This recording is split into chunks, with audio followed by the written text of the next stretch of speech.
Bueno, es una alegría estar hoy aquí, en CEDE, en Córdoba, en esta jornada tan especial, y acompañada de mi madre, Isabel Estapé, que es la importante, pero yo viniendo a hablar del cerebro. ¿Qué hace una psiquiatra hablando a directivos y a empresarios? A mí me gusta, soy hija y nieta de psiquiatra, investigar el comportamiento humano. Voy observando lo que va sucediendo en el mundo emocional, en el cambio en la población, e investigo qué subyace, qué va pasando, buscando las bases humanistas, biológicas, neurocientíficas del ser humano. Cuando uno se comprende, se siente aliviado. Y el problema que nos sucede muchas veces es que como seres humanos nos van sucediendo cosas, vamos sintiendo cosas, van surgiendo síntomas en nuestro cuerpo y no entendemos nada. Tengo 20 minutos para intentar explicaros cómo funciona nuestro cerebro y cómo funciona nuestro cerebro en este mundo digital tan apasionante. Y con esas ideas que os voy a dar, transmitiros unos tips, unos pequeños consejos para que el mundo digital saque lo mejor de nuestro cerebro y no lo peor de nuestro cerebro. Quizá alguno me haya escuchado en alguna ocasión y yo siempre hablo de una hormona, que es la hormona del cortisol. El cortisol es la hormona del estrés. Se activa en los momentos de amenaza, en los momentos de reto. Si uno va por la calle y le atracan, sube el cortisol. Si a uno le llaman por teléfono y dice que su empresa se ha quebrado en bolsa, sube el cortisol. Si a uno le llaman por teléfono y le avisan que su hijo ha tenido un accidente en el colegio, sube el cortisol. Esta hormona es clave en nuestra vida porque interactúa con todo el organismo. Es una hormona cíclica. Por las noches es baja y tiene que ser bajita para que yo duerma. A lo largo de la noche sube hasta las 8 de la mañana, que tiene su pico más alto. Lo interesante de esta hormona es que no solo se activa en los momentos de amenaza, sino también cuando yo me imagino un momento de amenaza. Es decir, mi mente y mi cuerpo no distinguen una amenaza real de una amenaza imaginaria. Ante algo físico real que me sucede, es decir, que me echen de mi trabajo, o ante algo imaginario, y si me echan de mi trabajo, se activa esta hormona. Y esto es un problema, porque el 90% de las cosas que nos preocupan nunca, jamás suceden. De hecho, es el 91,6%. Pero nuestra mente y nuestro cuerpo lo viven como si fuera real. Si pensamos en la pandemia, donde todos hemos tenido miedo, y el miedo cambia nuestro cerebro, nos intoxica de cortisol, todo nuestro organismo y nuestra mente se han transformado. Es decir, yo lo llamo la intoxicación de cortisol. Esta hormona toma las riendas de mi cuerpo y empieza a cambiar mi cuerpo y mi mente. Se me cae el pelo, me tiembla el párpado, tengo gases, me cambia el aparato intestinal, se me inflaman las articulaciones, me duele la espalda. Es decir, todo mi organismo responde a esta intoxicación de cortisol. Y por otra parte, a nivel psicológico, estoy irritable, tengo fallos de memoria, de repente me encuentro triste, duermo mal, despertares nocturnos, estoy inquieto por cosas. Y durante 5 años me he dedicado a investigar el cortisol, cómo bajar el cortisol, porque vivimos en una sociedad intoxicada de cortisol. Y la intoxicación de cortisol genera inflamación en el cerebro y en el organismo. Gastritis, gastroenteritis, amigdalitis. ¿Cuáles son las vías de escape? Y ahí es donde voy. Yo durante mucho tiempo he investigado cómo de forma sana conseguir equilibrar esos niveles de cortisol. Pero nos dimos cuenta, y muchos neurocientíficos a nivel mundial nos hemos dado cuenta, que la pantalla nos alivia. Y esto es clave. Lo que sucede en la pantalla son gratificaciones instantáneas. Yo quiero algo y lo tengo, y lo siento. El cofundador de Facebook, Tim Parker, reconoció en un evento médico en Filadelfia hace unos años: creamos Facebook para generar adictos. Nos dimos cuenta de la vulnerabilidad del ser humano, de cómo el ser humano necesita sentirse querido. El ser humano necesita sentirse reconocido, porque nada mueve más al ser humano que alguien te quiera o que crea en ti. Y dijimos, creemos Facebook. Subes una foto y la gente le gusta, y la gente te comenta, y la gente te pone likes. Pero ¿qué hemos descubierto? Que hay una hormona que subyace en el comportamiento de las pantallas. Y hoy estoy hablando de la pantalla, en esta primera parte, la pantalla como redes sociales, videojuegos, Instagram, noticias, mails, WhatsApp. Y aquí entra la dopamina. La dopamina es una hormona maravillosa en muchos aspectos porque es la hormona del placer. Es la hormona que está involucrada en las relaciones sexuales, en la comida rica, en el vino, en los videojuegos, es decir, en cosas que nos hacen pasarlo bien, que nos hacen disfrutar. Y funciona de una manera muy particular. A mí me apetece tomarme una copa con unos amigos y empiezo a generar dopamina. Y en el momento que tengo esa copa, que ya me tomo eso con mis amigos, tengo mi pico de dopamina y de repente tengo un gran bajón. ¿A quién no le ha sucedido que tiene un momento muy bueno en algo y de repente tiene ese bajón después? El alcohol, la cocaína, las drogas, los videojuegos, las redes sociales, la pornografía. La dopamina es la hormona de las adicciones. Cada vez que yo recibo un like, Cada vez que yo recibo comentarios en mis redes sociales y recibo cosas gratificantes, tengo chispazos de dopamina. Es decir, la pantalla fue diseñada para ser adictiva y a día de hoy tratamos en consulta la adicción a la pantalla con la misma medicación que la adicción a la cocaína. Ojo, van por los mismos circuitos cerebrales. Esto lo cuento porque es importante que lo entendamos. Es decir, nuestro cerebro no es inmune a tener pantalla todo el rato. Es cierto que nos ha salvado en un momento de pandemia. Es cierto que ayuda a acercar a nivel empresarial, educativo, en muchísimos aspectos. Pero necesitamos conocer cómo funciona y cómo activa nuestro cerebro para ser capaces de enfrentarnos de la mejor manera posible a ello. ¿Qué ha hecho la pantalla? Que nos hemos convertido en drogodependientes emocionales, adictos a experiencias vibrantes, porque siempre llega algo en la pantalla. Yo activo la pantalla, yo actualizo la pantalla. Si uno de vosotros se levanta una mañana y no hay nada en el WhatsApp, uno reinicia el teléfono, porque que nadie te haya escrito nada en el teléfono significa que algo ha sucedido. Y lo siguiente que sucede es que te metes a Internet a ver si es que se ha caído WhatsApp a nivel mundial. ¿Por qué? Porque nosotros nos hemos acostumbrado a recibir emociones y sensaciones constantes. Las empresas se dieron cuenta de esto. Facebook, Google, todas las empresas de Silicon Valley, Palo Alto, todo el mundo vio que esto era importantísimo. ¿Y qué sucede hoy en día? Que hemos transformado la economía mundial en la economía de la atención. Lo que importa a las empresas es conseguir mantener la atención del usuario el mayor tiempo posible en una pantalla. Es decir, nos han captado nuestra atención y es mucho más fácil secuestrar nuestros instintos que dominarlos. Es decir, como es algo tan impulsivo, me siento querido, me contestan, estoy metido en un grupo, me hacen caso, escribo, me meto, busco, compro, tengo hambre, pido un globo, quiero un sushi, me apetece, quiero quedar con alguien, me descargo Tinder. Es decir, gratificación instantánea, lo quiero todo y lo quiero ya. Y si nos damos cuenta, las dos únicas cosas que realmente nos hacen felices en esta vida, las dos únicas cosas que realmente llenan el corazón del ser humano, son el amor de pareja, el amor a los padres, el amor a los hijos y el trabajo bien hecho. Y ni el amor ni el trabajo son a base de gratificación instantánea. Son todo lo contrario. Pospongo recompensa, paciencia, esperar a no recibir todo el rato lo que busco y lo que quiero. Tiempo, tiempo, tiempo. Y hoy en día no sabemos esperar. Y hay otra zona del cerebro que es fundamental que os explique. Y se denomina la corteza prefrontal. La corteza prefrontal es esta zona delantera de nuestro cerebro y es la zona que se encarga de la atención, de la concentración, de la resolución de problemas y del control de impulsos. Nada, es la que se encarga de que seamos seres superiores. La que yo de repente voy caminando en un restaurante y tengo apetito y veo que mientras voy por el pasillo que un señor está comiendo y no le quito la comida del plato. La que hace que yo de repente me apetezca comprarme algo y no me lo compro. Que de repente veo a una persona que me gusta por la calle, estoy casado y digo, no me conviene porque estoy comprometido con otra persona. Esto es la corteza prefrontal. Es el centro neurálgico de la voluntad. Pospongo las cosas o las retiro de mi camino porque no me convienen. Cuando un bebé nace, la corteza prefrontal es profundamente inmadura y el desarrollo del cerebro funciona de atrás para adelante y a medida que uno se va haciendo mayor, va madurando hasta que la corteza prefrontal madura en torno a los 15, 18, 21, 25 y hay gente que no madura casi nunca. En las mujeres madura antes, en los hombres madura después. La corteza prefrontal se activa en un bebé de tres maneras. Es decir, ¿cómo activas la atención de un bebé? Con tres cosas: luz, sonido y movimiento. Si alguno tiene un bebé o ha tenido un hijo, se da cuenta, de repente el hijo está en su hamaquita, pasa el padre, pasa la madre y gira la cabeza. Presta atención. De repente se enciende una lucecita, presta atención, escucha una música y activa su atención. ¿Qué queremos nosotros con la corteza prefrontal de nuestros hijos?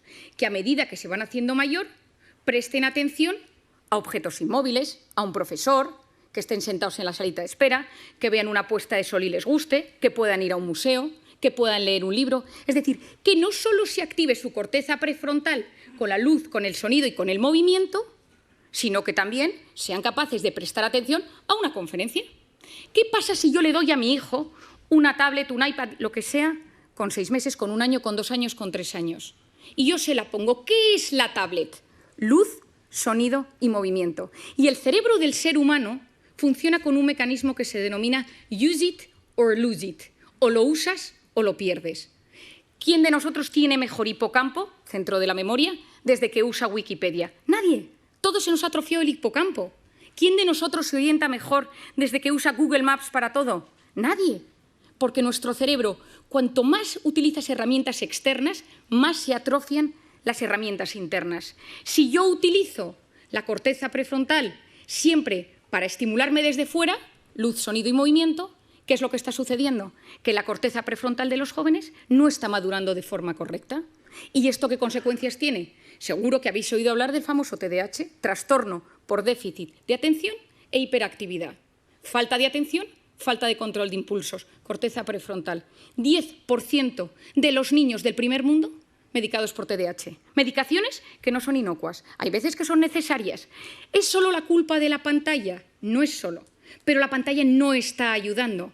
¿Por qué? Porque si yo quiero ayudar a que se desarrolle bien mi corteza prefrontal, necesito posponer el uso de la pantalla en los niños. Si nosotros, que somos adultos, que nos educaron sin pantalla en nuestra corteza prefrontal, ya nos damos cuenta que constantemente esto nos alivia, esto nos ayuda, no podemos vivir sin el teléfono, nos damos cuenta que nos lo hemos olvidado y hay un sudor frío por la espalda, que somos conscientes de que lo necesitamos, lo llevamos colgados y a veces incluso algunos pegados en la mano como si fuera un reloj. Imaginemos en niños que tienen su corteza prefrontal en plena fase de maduración. Y necesitamos niños con criterio, necesitamos chicos que sean capaces de saber discernir el bien del mal, de buscar la información. Estamos enamorados de la superficialidad porque no somos capaces de profundizar. El otro día le compré a mi hijo mayor un libro de los 5, que yo supongo que aquí todo el mundo lo ha leído, y me quedé horrorizada. El libro ha cambiado, ya no hay textos descriptivos, solo son una especie de dibujos con textos de aventuras. Y le pregunté, escribía a la editorial y me dijeron, es que nos hemos adaptado a los nuevos tiempos y a la capacidad de lectura que tienen los niños hoy en día.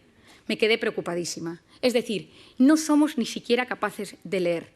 Antes leíamos una novela, la leíamos 2 horas y al día siguiente la retomábamos y nos acordábamos de los personajes. Ahora, durante el tiempo que estamos leyendo, nuestra cabeza está conectada a la pantalla y esto es dopamina y corteza prefrontal. Necesitamos potenciar la corteza prefrontal del ser humano del siglo XXI. ¿Significa que tengo que coger mi teléfono y tirarlo a la basura? Por supuesto que no. Significa que soy yo quien domino el dispositivo y no el dispositivo el que me domina a mí. Es decir, cada vez que yo cojo el teléfono, que se enciende la pantalla, algo está pasando en mi cerebro. ¿Y cuándo cogemos el teléfono? Fuera del plano profesional. ¿Cuándo utilizamos el teléfono? En 2 momentos. Cuando uno está aburrido o cuando uno está estresado. Uno está escuchando una charla, está escuchándome hoy, está de repente, ¿quién no le ha pasado en estas múltiples entrevistas o sesiones por Zoom eternas? Y que uno se da cuenta que no es capaz de seguir el hilo de la conversación y su cerebro le pide el teléfono. ¿Por qué? Porque me estoy aburriendo, me estoy poniendo nervioso porque no me entero bien. Es decir, nuestro cerebro, ante el aburrimiento o ante el estrés, nos pide pantalla. Si esto lo hacemos también con los niños y con los jóvenes, ¿qué sucede? Que no estás dejando a los niños aburrirse y el aburrimiento es la cuna del asombro y de la creatividad. Nadie ha descubierto nada grande en un momento de hiperestimulación, en un momento ajetreado. Unos vieron caer una manzana de un árbol, otros paseaban por los jardines de Atenas. Es decir, si tú quieres crear algo, si tú quieres que te pasen cosas buenas, necesitas ser capaz de frenar el círculo de la hiperestimulación. Y te tienes que empezar a aburrir, porque cuando tú te aburres o dejas que tu hijo se aburra, pasan cosas en el cerebro. Si tú no sabes gestionar el estrés y cada vez que te enfadas con tu marido, con tu mujer, y fijémonos, coges el teléfono, tu hijo te pone de los nervios, coges el teléfono, has tenido un problema con tu jefe, coges el teléfono, porque te alivia, porque fue diseñado para aliviar. Y conocemos los mecanismos que subyacen al tema, pero entonces ya no sé gestionar la ansiedad. Y ojo, quien no sabe gestionar sus emociones en el siglo XXI lo pasa muy mal. Y si me vuelvo al campo de los niños y si me vuelvo al campo de los jóvenes, el que no sabe gestionar estos problemas acaba con problemas de tolerancia a la frustración. Yo siempre digo que darle a un niño un teléfono es como ponerle un minibar en su cuarto. Es decirle, oye, que cada vez que te encuentres mal puedes tomarte un chupito. ¿Por qué? Porque el cerebro se siente aliviado ante esa carga de estrés. Tenemos que conocer cómo funciona la pantalla, tenemos que conocer cómo funciona el cerebro para entender que es algo bueno, que las pantallas traen cosas muy positivas, pero que tengo que ser yo quien domine el dispositivo y él no a mí. Hay un documental que se llama The Social Dilemma, hecho por Netflix que os recomiendo. Está Tristan Harris detrás de ello, que es lo que denominan en Estados Unidos, le llaman the closest thing Silicon Valley has to conscience, lo más cercano que tiene Silicon Valley a la conciencia, porque él ha abierto la posibilidad de que haya comités de ética en las grandes empresas tecnológicas para hablar de estos asuntos, porque es la primera vez en la historia que los hijos son menos inteligentes que sus padres. Y me refiero a inteligencia, capacidad de buscar, capacidad de discernir, encontrar dentro de toda la información y saber encontrar lo importante.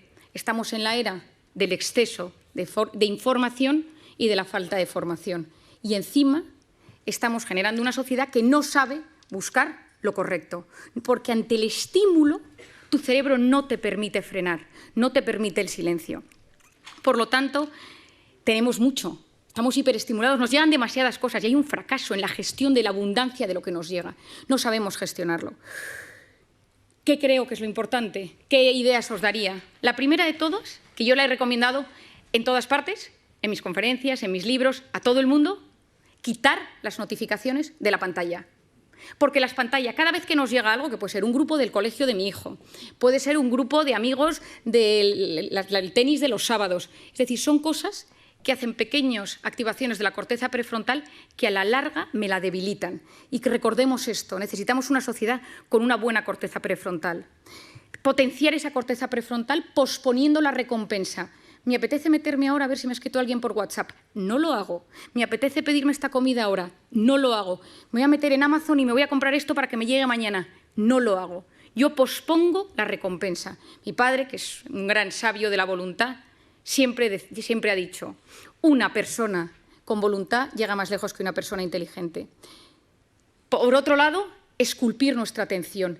¿A qué quiero prestar atención? Las cosas buenas de la vida suceden en la vida real, porque la vida virtual va a base de gratificaciones instantáneas. Volvamos a conectar con la vida real. En plena pandemia, sí, en plena pandemia tengamos que conectar. Durante tiempo nos han dicho no saludes, no sonrías, no te acerques, no abraces. Y ahora yo lo que digo es, tomemos tiempo para preguntarle a la gente cómo está de cara. Sonriamos a las personas. Volvamos a generar esa conexión humana que es absolutamente clave.